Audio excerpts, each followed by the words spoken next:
participation across the country. You've made your point. Thank you, sir.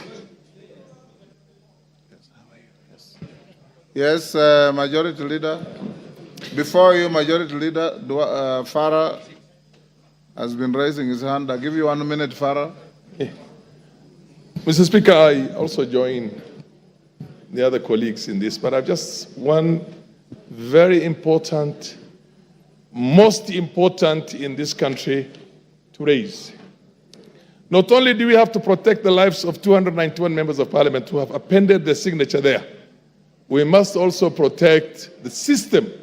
The IG must protect our president to the hilt.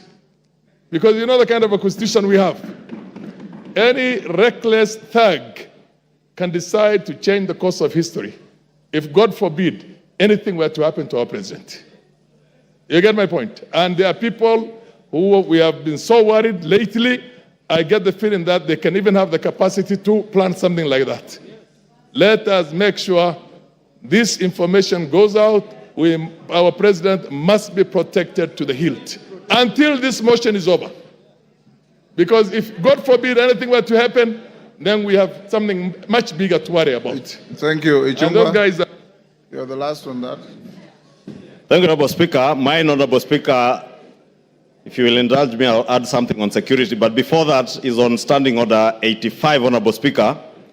85-2, which, Honorable Speaker, would beg, even as you guide members, that members listen, that it shall be out of order to anticipate the debate of a motion of which notice has been given by discussion upon a substantive motion or amendment, and all that is said in the standing orders, Honorable Speaker. And I say this, Honorable Speaker, because I know we are in an open and transparent society, and many of us will be invited to media stations to discuss this impeachment motion which notice has been given today.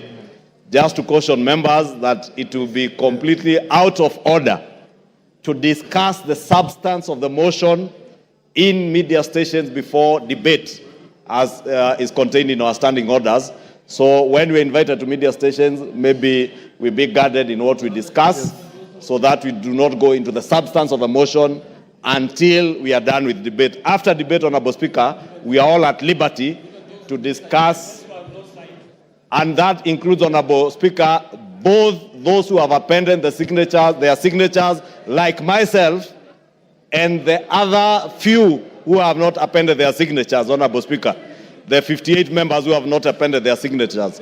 Honorable Speaker, just to add on to what the Honorable Farah and Honorable Junet have said, Honorable Speaker, the security of members of parliament is paramount.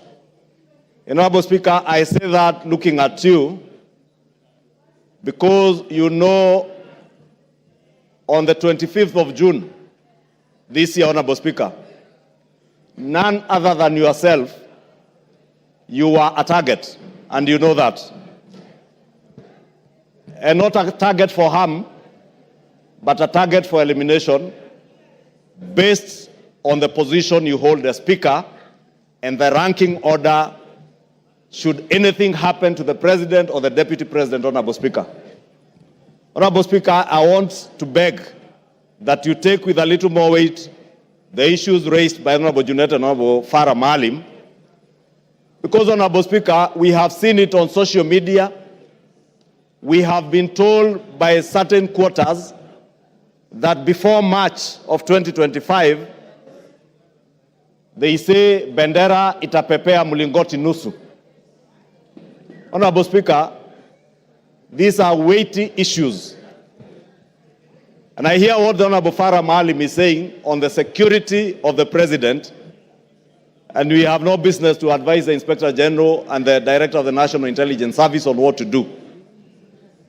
But for members of this House, all the 349 of them, Honorable Speaker, you must direct the Inspector General of Police, who was approved by this House less than a month ago, to ensure that when this House is sitting within the precincts of Parliament, and even outside and including committees of this House sitting, Honorable Speaker, members are secured. Thank you. And even in their homes, Honorable Speaker, they are secured. Because, Honorable Speaker, I say this being privy to the information that I was privy to and you are privy to on the 25th of June, and knowing, Honorable Speaker, that as Honorable Junet has said, we are not dealing with an ordinary matter. We are not dealing with an ordinary man. We are dealing with a black man with a very black heart. Thank you, Honorable Speaker. Order, honorable members. Order. Order, members on their feet. Order, Deputy Speaker. Take your seat. Take your seats, those who are... Honorable members, those points raised, I'll address them later in the day.